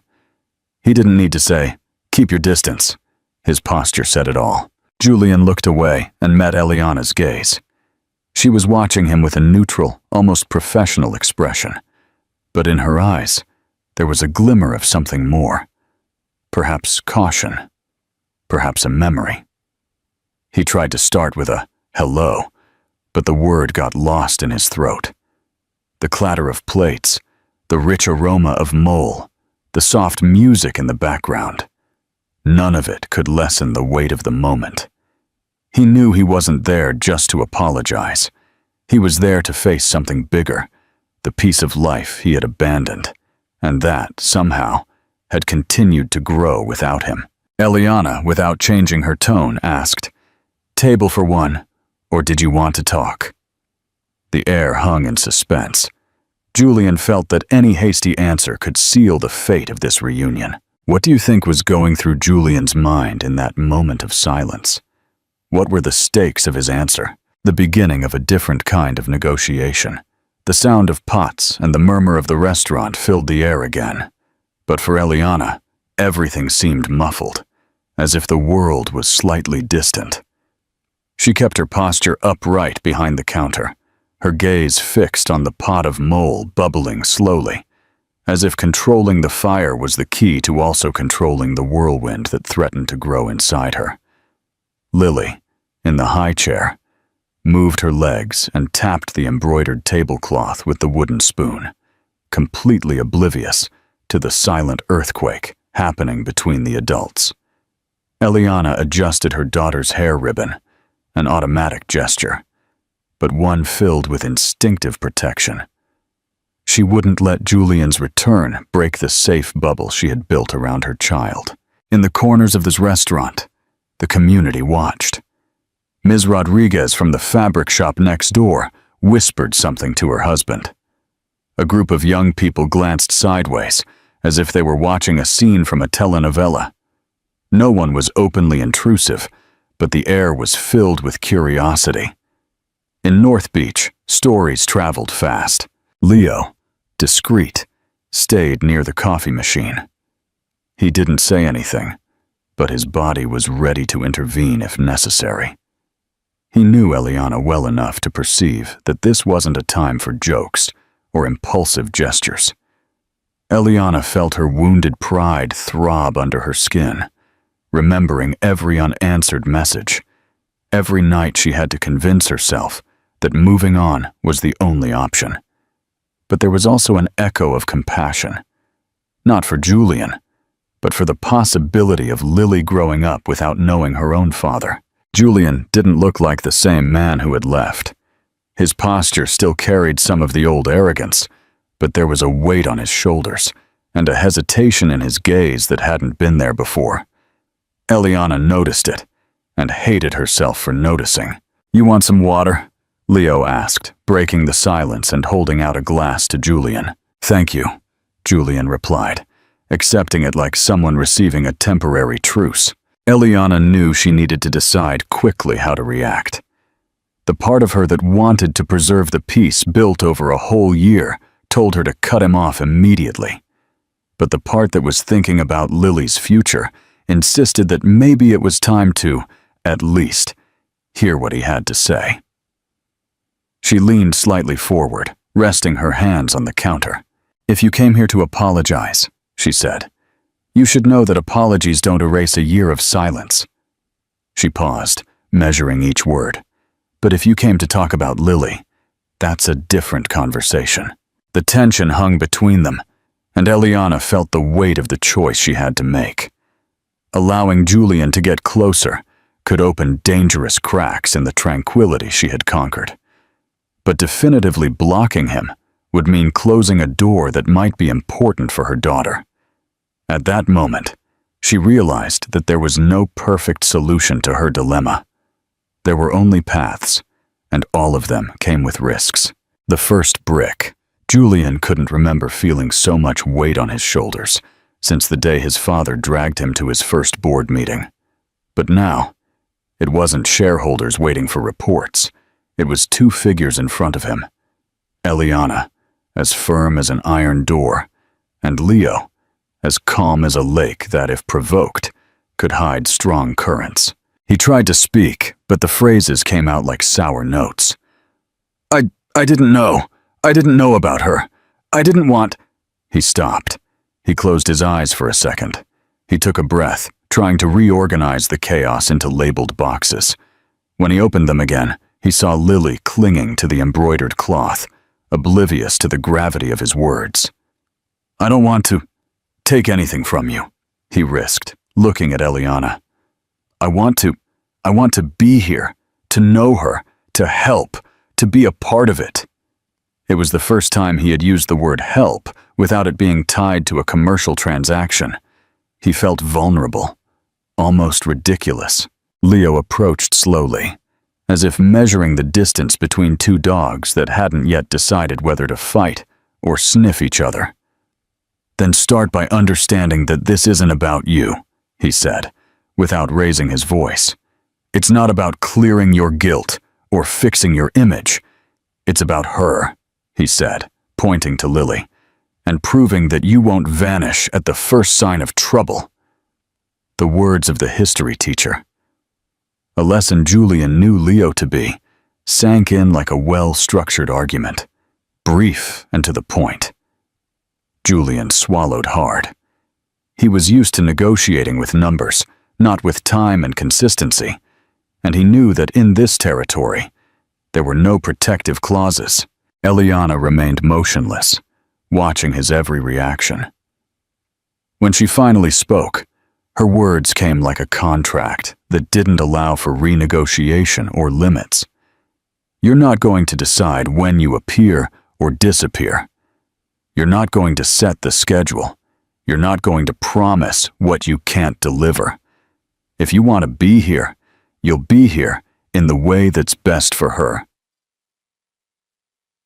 Or not for you." Julian nodded slowly, not daring to respond immediately. He wanted to say yes out loud, but the fear of promising and failing swallowed the sound. So he simply breathed.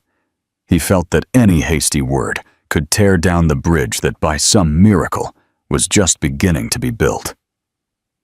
Lily tapped her spoon on the table, breaking the silence like a small hammer. Julian smiled instinctively, but held himself back from invading her space. Leo, noticing the contained gesture, poured more water for everyone, as if hydration were a ritual of peace.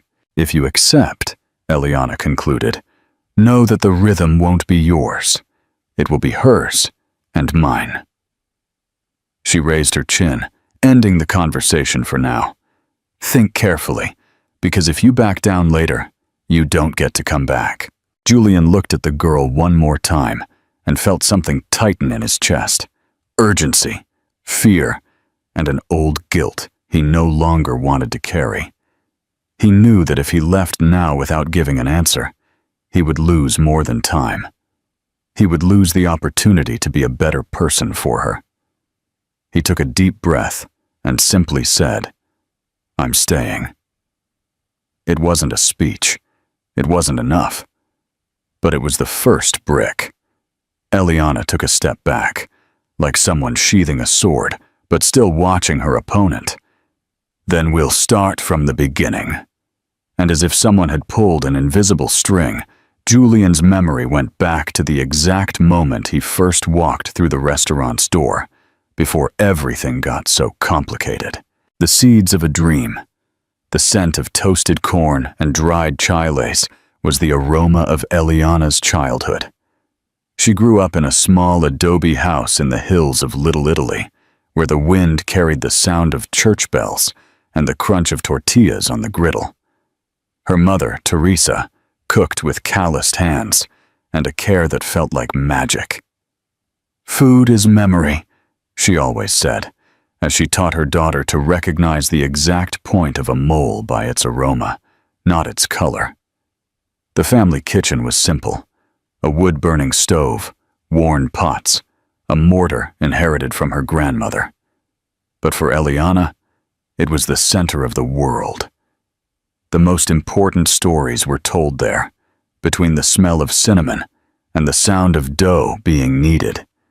Her grandmother, Carmen, talked about difficult times, lost harvests, and how she cooked to keep the family together when everything else seemed to be falling apart. Each recipe was a thread that tied the women of her family to one another, weaving a tradition of resilience. As a teenager, Eliana began selling tamales in the plaza to help with expenses. She would wake up early to prepare the dough and still arrive at school before the bell rang. The money wasn't much, but it taught her a lesson she would carry forever. Every dish served had to be worth the effort of getting up early. And it wasn't just about flavor, but about respect for the person receiving the food.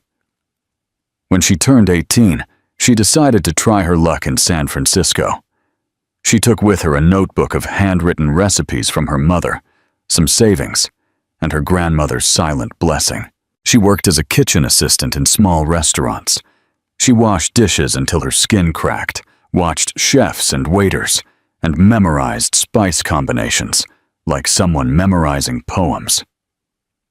The idea of opening her own business came to her during a particularly chaotic shift in a bistro. Eliana realized she knew more about the history behind the dishes than the head chef, who treated food as a product and not a narrative. It was there that she swore to herself, someday she would have a restaurant where every meal was also a story being told. Years later, saving every penny, and with the help of friends, she found a small place with already peeling walls in North Beach. The location wasn't perfect, but the neighborhood had the mix she loved: a vibrant food scene, street artists, and colors and aromas everywhere. She painted the walls in warm tones, hung photos of the women in her family, and opened the restaurant with only 4 tables. The beginning was difficult. Many days, Eliana prepared more food than she sold, but patience was her ally. She relied on word of mouth, received each client as if they were a special guest, and told stories from Little Italy. Soon, the neighbors started coming back, bringing friends and family. The small restaurant became a meeting point, more for the atmosphere of affection than for the number of dishes on the menu. For Eliana, cooking wasn't just a job. It was continuing the conversation with the women who came before her. Each slice of bread, each seasoned bean, each toasted chile was a silent dialogue with her mother and grandmother. Keeping the restaurant alive meant also keeping those voices alive. Her dream was simple and grand at the same time: to honor her roots and transform the restaurant into a refuge where anyone who entered felt the same warmth that she felt in her kitchen at home. She never thought about luxury or fame. She simply wanted the food to have a soul. That afternoon, years before Julian appeared for the first time, Eliana was behind the counter, polishing glasses, and feeling grateful for the constant, if modest, buzz that kept the place breathing. She didn't know it yet, but the man who was about to walk through the door would change not only the fate of the restaurant, but the entire architecture of her life.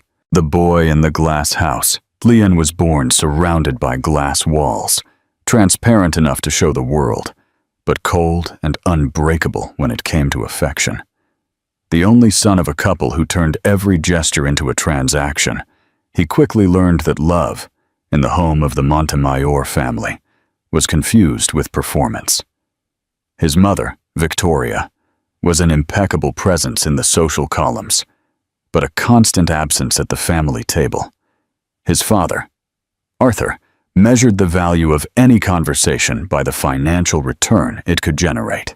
Julian grew up in 5-star hotels, award-winning vineyards, and international trips that seemed like vacations, but were, in practice, extensions of business meetings. He received expensive gifts instead of hugs and ski trips instead of bedtime stories. The mansion where he lived had panoramic views of the city, but no spontaneous photos on the walls. In school, he learned to win, not to participate.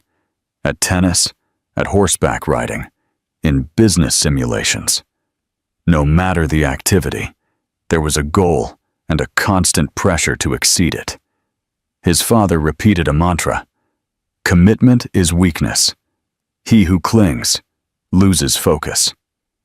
And Julian, without fully understanding the weight of this, internalized the lesson. The few times he dared to talk about feelings were met with awkward silence or veiled jokes. At 15, when he ended a school relationship because he was too in love to concentrate on his exams, he received a very expensive watch as a prize from his father and a reminder that he had made the right decision for an ambitious man. In his youth, he began to use charm as an armor. He discovered he could capture attention without offering vulnerability. He was skilled at flirting, promising the world, and disappearing before any real connection could form. It was a game, and he convinced himself he wasn't hurting anyone. After all, the rules were clear for anyone who wanted to see them. College was just a step to the business throne that awaited him. Julian studied business abroad, accumulating influential contacts and a sharp vocabulary for negotiations. He learned to smile while closing deals and to maintain a firm gaze, even when he was unsure. Every handshake was more important than any hug. When he took over part of the family businesses, he was already known as a cold and visionary strategist. But the price of that reputation was high. He spent nights alone in hotel rooms, had gala dinners where he couldn't remember the taste of the food, and had a social circle that disappeared when there were no business interests at stake. The fear of commitment wasn't just a paternal inheritance. It was emotional survival. Marriage was a trap, family a burden, and love a luxury that cost too much. And although he never admitted it, there was an emptiness that not even the most expensive champagne toasts could fill. His life followed that calculated choreography until the day an unforeseen event, the search for an authentic restaurant to impress investors, led him to North Beach. And without realizing it, Julian was about to find not only a different place, but a woman who talked about food the way one recites poetry, and who, with a simple look, could threaten all the glass walls he had built around himself. The last posada, the restaurant, looked like a living piece of art, with warm, flickering light over the tables. Papel picado banners danced to the soft rhythm of mariachi music, and the air was filled with the scent of cinnamon, hot chocolate, and roasted corn. It was the Posadas party, and Eliana had transformed the small space into a refuge of light against the cold of December. Regular customers and new faces were arriving. At the counter, Eliana orchestrated everything like a master. A touch on a waiter's shoulder, a quick change of pots, a knowing smile for a child asking for more punch.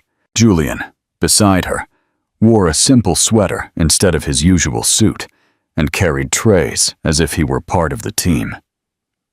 The lights reflected on Eliana's face, her smile softened by the golden glow.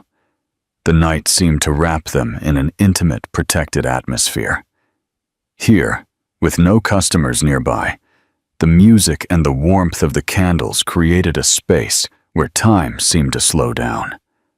Eliana looked at him with an expression that mixed tenderness and certainty, with a smile that held 6 months of discoveries and complicities. She whispered, "Marry me." The phrase floated in the air like the chime of a bell, but for Julian, it sounded like thunder. In seconds, the warmth of the patio was replaced by a familiar cold, the cold of his father's voice, the cold of his mother's warnings. His hand recoiled, his gaze fled. I'm not ready. It's not the right time. My career, the business, I need time." The words came out jumbled, fragile, apologies he didn't even believe himself. Eliana was silent. There were no immediate tears. She slowly let go of his hand, like someone returning something they could no longer carry. The music continued, cheerful and indifferent to the abyss that had just opened between them. Julian felt a desire to undo the scene, to take back every word. but fear spoke louder. The fear of losing control, of giving up the life he knew, even if that life now seemed insignificant next to her. He murmured an apology that barely reached her ears and walked away. He passed through the restaurant like a ghost, ignoring the curious glances, and went out into the cold North Beach street. Behind him, Eliana was left alone on the patio, surrounded by golden lights and the scent of cinnamon. She knew that this night, so full of promise, would be remembered not for the romance, but for the silence that came after. Julian didn't return the next day or the next week. Eliana's phone remained silent. Her blue messages went unanswered. When she tried to call, the call went straight to voicemail. He had built his walls again, and she was left with only the echo of her own questions. At first, Eliana still found herself looking at the restaurant's door every time the bell chimed, expecting to see him walk in. But time turned that expectation into a heavy weight. She began to convince herself that his absence was, in itself, the answer she needed. Still, the silence left scars, and Eliana immersed herself in work. She expanded the business, filled her schedule with meetings and contracts, forcing herself to keep the restaurant running. She knew that if she stopped, sadness would settle in like mold on the walls. Still, at night, lying alone, she felt the empty space beside her as a reminder of everything that wasn't. One afternoon, after a long day of feeling off, she found herself at the counter, breathing deeply. She thought it was exhaustion until a missed period, and other signs began to form a clear picture. She bought a pregnancy test hidden under her coat and took it alone in the small bathroom of her apartment. The two lines appeared quickly, almost impatiently, as if life wanted to make it clear that it wasn't asking for permission. She sat on the cold floor and cried, not just from fear, but from knowing she couldn't count on Julian to share the news. There, through her tears, she made her first decision as a mother. She would go on alone, with or without his approval. She told her mother and grandmother on the phone, and they both reacted with the same firmness. "You're not alone, Eliana. This child will grow up surrounded by love." Her support network began to form naturally. Leo, friends who took turns driving her to medical appointments, customers who sent food to her home on the most difficult days. The months of pregnancy passed between nausea, restaurant renovations, and plans to adapt the kitchen to the new routine. Eliana learned to say no without guilt, to refuse events and requests that could compromise her health. She also learned to close doors, both physical and emotional, to protect the space she was creating for herself and the baby. Lily was born on a quiet dawn, with the scent of rain coming in through the hospital window. Seeing her, Eliana understood that there was something greater than any pride or resentment. It was an immediate, raw, and protective love that settled in like a foundation. A year later, Eliana stood taller, stronger, and more cautious. She had learned that opening the door to someone was an act that required not just willingness, but trust. The two fathers. Julian walked into El Sabor de Eliana, and he wasn't the same man he had been a year ago. He had spent the last year drowning in work and loneliness. But the emptiness was too vast, and the image of Eliana's face on that final night never left him. He had convinced himself that she had probably found someone else, that his chance was gone. And yet, here he was. He noticed the new pictures on the walls, including one of Eliana holding a baby. The high chair near the cash register confirmed his worst fears and his deepest hopes. He felt a silent blow to his gut. This was his child, and a year of her life had happened without him. Eliana's new calmness was the stillness of a lake that had endured a storm. She looked at him, with eyes that had seen everything. Their first conversation was a difficult dance. He confessed he didn't know about Lily. He promised to be there. But Eliana's conditions were firm and unwavering. He would not set the pace. He would not make promises. He would show up, consistently, without fail. And if he failed once, he was out for good. Leo, her friend, stood by.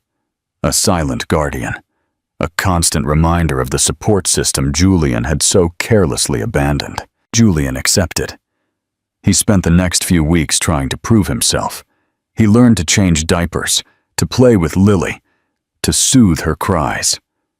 It was a humiliating, terrifying, and deeply rewarding experience. For the first time, his success was measured not in numbers, but in the small victories of a happy child. A few months later, Julian was sitting at a corner table when Leo walked into the restaurant with a book for Lily. The little girl ran into his arms with a shriek of delight. He picked her up and spun her around, their shared laughter filling the room. Julian felt a pang of something he couldn't name. It wasn't anger or hatred toward Leo, but something more complex, a strange jealousy tinged with a deep respect. Leo was there when he wasn't. He filled a space Julian had left empty. Later that evening, Leo sat down at Julian's table. "Eliana told me you're trying," he said calmly, "and I think she needs to see that." Julian looked at him. "Surprise. And you?" Leo smiled. "I need to see Lily happy. That's all that matters." Julian confessed that part of him wished Leo didn't exist, as it would make things simpler. But another part knew that without him, Lily would have grown up with a void he couldn't have filled in time. Leo's response was simple. He wasn't there to compete. He was there to make sure Lily was loved, and that was all. It was a fragile bridge, but it was a bridge, nonetheless, built on mutual respect. The most difficult test of all came months later when Lily became sick. The fever was high, and Eliana was terrified. Julian received the call late at night and went immediately to the hospital. He didn't care about his suit or his car. He was just a father showing up. He held Lily's hand during her checkups, walked with her through the halls, and sang the same song he had learned to soothe her. For the first time, he was there not as a visitor, but as a pillar. In the early morning, when Lily's fever finally broke, she fell asleep in Julian's arms. He sat there, exhausted, but filled with a new sense of purpose. When Eliana came over, she found him holding their child, and she knew. She finally saw a man who was there, without a need for applause or a promise of reward. The rest of the story unfolded with the beautiful, imperfect logic of real life. Julian became a consistent presence, helping with homework, taking Lily to the park, and even helping with the restaurant's finances, using his skills for a purpose other than profit. The quiet bond between them deepened with every passing day. But there was another man in the picture, the man who had been there from the beginning, the man who had helped Eliana raise Lily when Julian was a ghost. Leo was a loving and dedicated presence, and Eliana had come to love him not as a substitute, but as the partner she chose. In a quiet ceremony in the restaurant's patio, surrounded by close friends and family, Eliana and Leo got married. Julian was there, not as a rival, but as a celebration of the love that had brought them all together. He watched Lily run up to Leo, laughing, and he felt a peaceful certainty. Later, on the same day, Eliana and Julian sat down for a cup of coffee. She confessed that she had chosen Leo because he was the home she had already built, with all its cracks and imperfections. Julian nodded, understanding. "I didn't come to win you back, Eliana. I came to not lose Lily, and now I know I can have that, without destroying what you and Leo have built." They toasted with coffee, a simple, powerful gesture. Lily had two men who loved her, one who had given her his eyes, and one who had taught her how to ride a bike. There was no more competition. There was just family. Julian, the man who had once feared commitment, now had a family that was bigger, messier, and more beautiful than he could have ever imagined. He had traded a life of empty perfection for a life filled with purpose, and he was finally home. What do you think is more important for a child, a biological parent, or a consistent presence?